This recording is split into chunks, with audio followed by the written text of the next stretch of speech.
Hi everyone, welcome back to the channel. मैं हूं आपका दोस्त असीम सिंघल एंड आज हम बात करने वाले हैं हमारी शायद सबसे ज्यादा पॉपुलर स्ट्रैटेजी की, which is the moving average crossover. पहली बात तो सबको पता है कि मूविंग एवरेज क्रॉसओवर क्या होता है। इसमें बेसिकली दो मूविंग एवरेज को हम लेते हैं, fast moving average and slow moving average.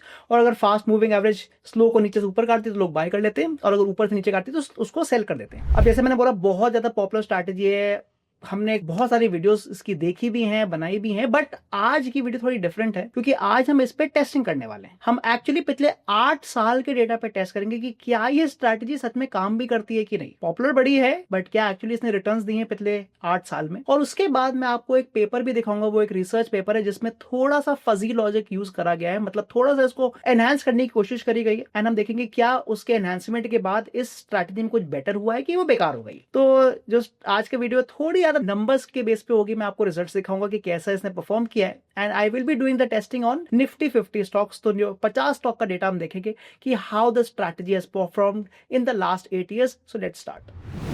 तो चलिए शुरू करते हैं। सबसे पहले मैं आपको दिखा दूं कि ये स्ट्रैटेजी है क्या, बेसिक स्ट्रैटेजी क्या, और इसको हमने डेली टाइम फ्रेम पे किया है। सो मैं यहाँ पर निफ्टी का एग्जांपल ले रहा हूँ। I am putting daily time frame and इसमें जो दो मैंने मूविंग एवरेजेस लिए हैं वो 12 एंड 26 लिए हैं। So let me add both the moving averages.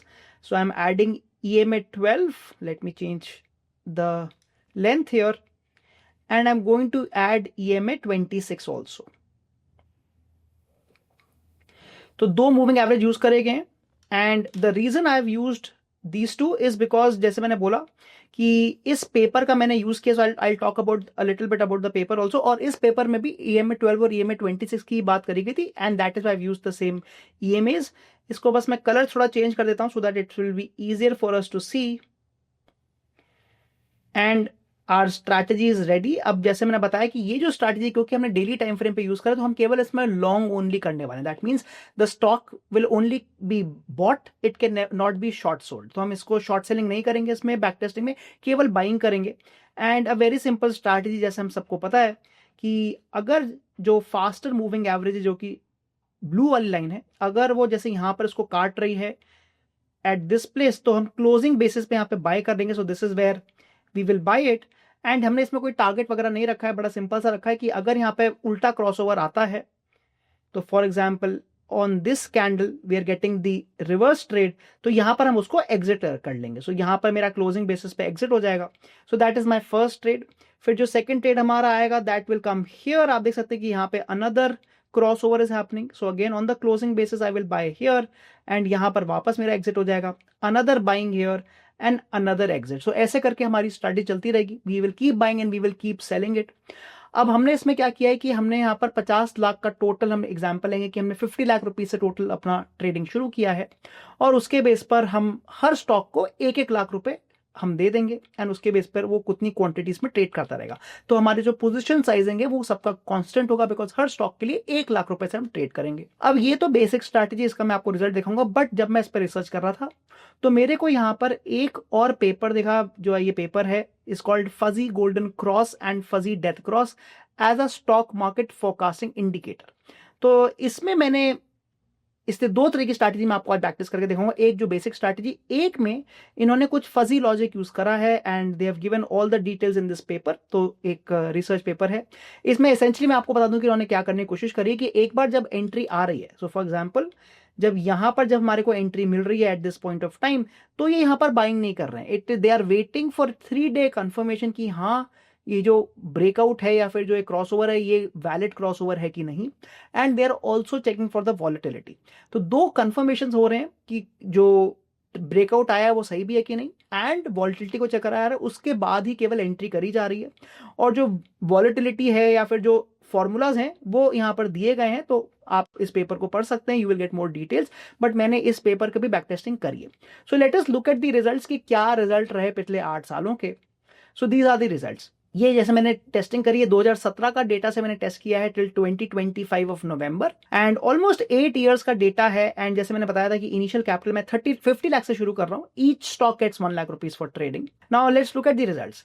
तो पिछले 8 साल में 40 out of 50 stocks have given positive results based on the basic strategy. So traditional, जहां पर भी मैं लिख रहा हूं traditional मतलब जो basic strategy है, 40 out of 50 stocks have given winners and the CAGR is 14.5%, which is actually very good.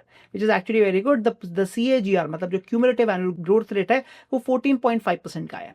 अब यहां पर इंपॉर्टेंट बात आती है फजी लॉजिक की. जो फजी वाला है, जो मैंने आपको रिसर्च पेपर दिखाया था, उसका जो CAGR वो एक्चुअली कम है, वो 9% के आसपास है. Yes, even though it looks much more, let's say कह सकते हैं कि थोड़ा बहुत ज्यादा AI को भी यूज किया है, फजी लॉजिक को भी यूज किया है, वॉलेटिलिटी को भी यूज किया है, मतलब थोड़ा इसको बेटर करने की कोशिश करी गई थी, बट जो एक्चुअल रिजल्ट्स इंडियन मार्केट पे दिख रहे हैं वो एक्चुअली कम है. They are giving only 9% returns. जो टोटल फाइनल PNL हमारा आ रहा है यूजिंग द बेसिक स्ट्रैटेजी, तो वो हमारा आया है करीब 150 lakhs का, अराउंड 147 lakhs. बट जो फजी वाला है उसका करीब 100 lakhs, मतलब 99 lakhs का प्रॉफिट आया. द ट्रेड्स हैव रिड्यूस, ये बहुत इंपॉर्टेंट पॉइंट है. जो फजी लॉजिक है उसमें the number of trades have gone down by 63%. Obviously बात है, क्योंकि वो वेट का कंफर्मेशन का वेट कर रहे हैं, तो काफी जो हमारे छोटे छोटे ट्रेड होते हैं वो कम हो रहे हैं. तो अगर हम यहां पर जो cost of holding the capital की अगर हम बात करते हैं, अगर हम उसको इंक्लूड करते हैं, तो हो सकता है कि fuzzy logic can become better. तो हमने वो उतना डिटेल नहीं दिखाया है यहां पर कि कॉस्ट ऑफ कैपिटल क्या है, but that is something to keep in mind कि जो trades in that have reduced. Number of traditional trade, जो ट्रेडिशनल स्ट्रैटेजी में जो नंबर ऑफ ट्रेड्स हमारे आए हैं on average that are 33 trades per stock, but fuzzy logic में केवल 12 ट्रेड आए हैं. सो अब मैसिव रिडक्शन. तो ऑब्वियसली बात है कि आपका जो स्टॉक, जो कैश है, वो आपका फ्री काफी देर है. तो हो सकता है कि मुझको 50 लाख से ट्रेडिंग ही ना करने पड़े, हो सकता है मैं 25 लाख से उतनी ट्रेडिंग कर पाऊं, बिकॉज मेरे को सारे जो मेरा कैपिटल है वो काफी देर फ्री रहेगा. The drawdown in the normal strategy is around 13%, but जो फजी लॉजिक वाला है उसका ड्रॉडाउन इज अराउंड 20%. तो it has gone up, even though कोशिश तो यही हो रही थी फजी लॉजिक वाली स्ट्रैटेजी में कि जो हमारा अच्छे ट्रेडिंग मिले, but actually the drawdown is gone up. And the win rate of the normal strategy is about 40%, but fuzzy logic वाली जो strategy उसकी करीब 43% है. तो you can clearly see some difference between the normal strategy and the fuzzy logic strategy. जिन लोगों को accuracy पसंद है उनके लिए probably fuzzy logic will be better, but जिनको overall returns ज्यादा पसंद है उनके लिए maybe the traditional strategy will look better. तो यहां पर मैं आपको वही कंपैरिजन दिखाया है. The CAGR has definitely is more for the traditional strategy. The total returns are also higher, but the problem is that the win rate is low and जो average stock per trade है that is also ज्यादा है.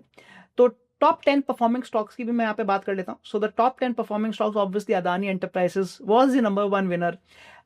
यहाँ पर on the traditional normal जो हमारी strategy है उसमें अदानी ने has made a massive return of almost 24% returns in that last 8 years. उसके अलावा कुछ और जो स्टॉक्स जिन्होंने बहुत अच्छा रिटर्न दिया है on the strategy are Trent, Bajaj Finance, Bajaj Finserv, all the normal जो हमें पता है कि हाँ the stocks that have performed well in the past. Since it's only a long only strategy, केवल बाइंग कर सकते हैं, तो ऑब्वियसली जिन स्टॉक्स में एक अच्छी मूवमेंट आई है ऑन दी अपसाइड वो सारे ही यहाँ पर एक टॉप 10 में आए हैं. तो मैंने यहाँ पर ट्रेडिशनल वाले भी दिखाए, मैंने यहाँ पे फजी लॉजिक भी दिखाया. फजी लॉजिक में भी अदानी एंटरप्राइज ने बेस्ट रिटर्न्स दिए, बट आप देख सकते हैं द ट्रेड्स, क्योंकि इतने कम ट्रेड रह गए, काफी ट्रेड्स इग्नोर हो गए, तो जहां पर नॉर्मल स्ट्रैटेजी में 2300% का रिटर्न आ रहा है, यहाँ पे केवल 900% का रिटर्न रह गया है over the last 8 years. So here are some key insights. Traditional has outperform, जैसे मैंने बताया 14.5% compare to 9%. The efficiency is definitely better in the fuzzy logic strategy. 65% trades कम लगे हैं. The win rate and returns are almost similar, मैं कहूंगा काफी similar है. विन रेट की accuracy 43% and 40%, so not much to choose. But the risk adjusted returns, जहां पे हम ड्रॉडाउन की भी बात करते हैं, या फिर कभी भी आप अगर शार्प रेशियो या उस तरह की बात करेंगे, तो वहां पर traditional has actually performed better. The normal strategy that is actually performed better. अब यहां पर एक इंपॉर्टेंट चीज है कि ये जो हमने एग्जाम्पल लिया है, जो पिछले 8 साल का डेटा लिया है, उस समय market was in a very very good up trend. जैसे हमें सबको पता है market has been in a very strong bull run for the last few years, and इसलिए हो सकता है कि ये स्ट्रैटेजी का अगर हम लेट्स से पिछले 50 साल का रिजल्ट देखें तो शायद रिजल्ट काफी चेंज हो जाए. But in the last years because the market has been in such a good move, तो इसलिए traditional strategy has perform very well here. Capital deployment, काफी देर तक हम लोग का कैपिटल यूज नहीं हो पाया है, वो मैं आपको भी तो और रिजल्ट्स भी दिखाऊंगा.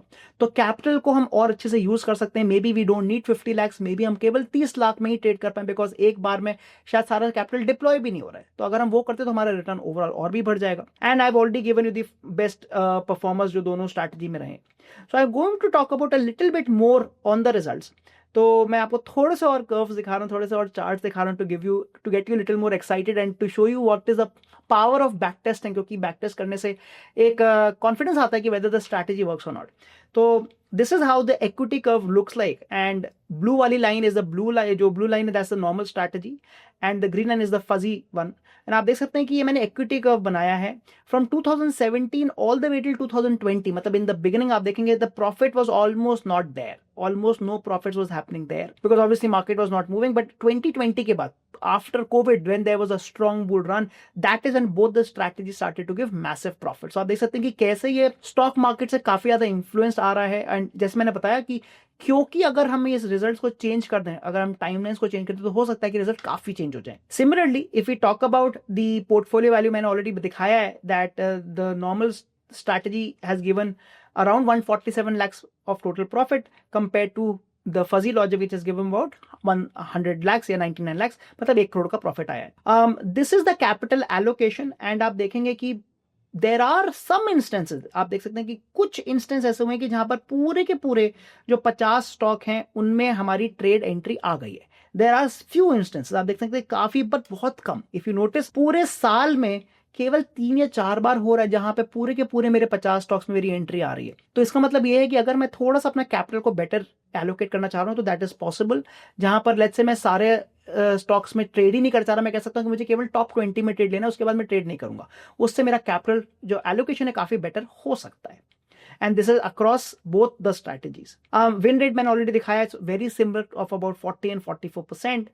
The trade frequency is definitely much better for fuzzy logic. There is only 12 trades that are happening per stock compared to 33 trades in the normal strategy. Again, a lot more ideas I've shown how are the distribution per stock, but idea is कि जो मैं दिख रहा है कि the strategy overall, अगर हम बात करते हैं कभी भी किसी भी स्ट्रैटेजी की, we always try to look कि ओवरऑल स्ट्रैटेजी का कैसा परफॉर्मेंस रहा है, and overall the strategy is perform well in both the normal strategy and the fuzzy strategy. तो कैसी लगी आपको वीडियो आज की? हमने देखा कि एक बड़ी popular strategy the moving average crossover, उसने कैसा रिटर्न दिया है पिछले 8 साल में, और हमने इसको एक स्टॉक पे टेस्ट नहीं किया, हमने इसको 50 स्टॉक पे टेस्ट किया, और उसके साथ हमने एक रिसर्च पेपर को भी यूज किया ताकि देख सके कि कंपैरिजन क्या है, has a strategy perform well और हैज इट गॉन डाउन। अभी ये केवल की शुरुआत है। देखिए जब हम बैक टेस्टिंग करते हैं आप इसको कितना भी ज्यादा और इन डेप्थ में कर सकते हैं। फॉर एग्जांपल हम यहाँ पर जो टाइम, हमारा टाइम फ्रेम उसको चेंज कर सकते हैं, एक दिन के बदले हम इसको इंट्राडे के बेस पे कर सकते हैं। हम यहाँ पर चेंज कर सकते हैं जो हमारा पैरामीटर है, अभी हमने यहाँ पे 12 एंड 26 लिया था, अगर मे बी हम 50-200 करते तो शायद रिजल्ट अलग आ जाता। तो ऐसे करके हमारे रिजल्ट बहुत चेंज हो सकते हैं। एंड कभी भी हम किसी स्ट्रैटेजी को फाइनलाइज करने की कोशिश करते हैं तो हम उसको कम से कम अलग अलग पैरामीटर्स को भी देखते हैं to make sure that the strategy is working across different time frames and across different parameters. अगर आपको आज की वीडियो पसंद आई है, make sure that you like this video. अपने कमेंट जरूर दीजिएगा कि क्या आपको इस तरह की और हमारे से वीडियो चाहिए जहां पर हम अपनी स्ट्रैटेजीज को बैक टेस्ट करके रिजल्ट दिखाएं। अगर आपकी कोई स्ट्रैटेजी है जो आप बैक टेस्ट करवाना चाहते हैं, you can put that also in the comments and we will make a video on that. So I hope you enjoyed the video. Make sure that you like this video and do subscribe to our channel. मैं मिलता हूं आपको अगली बार। See you soon.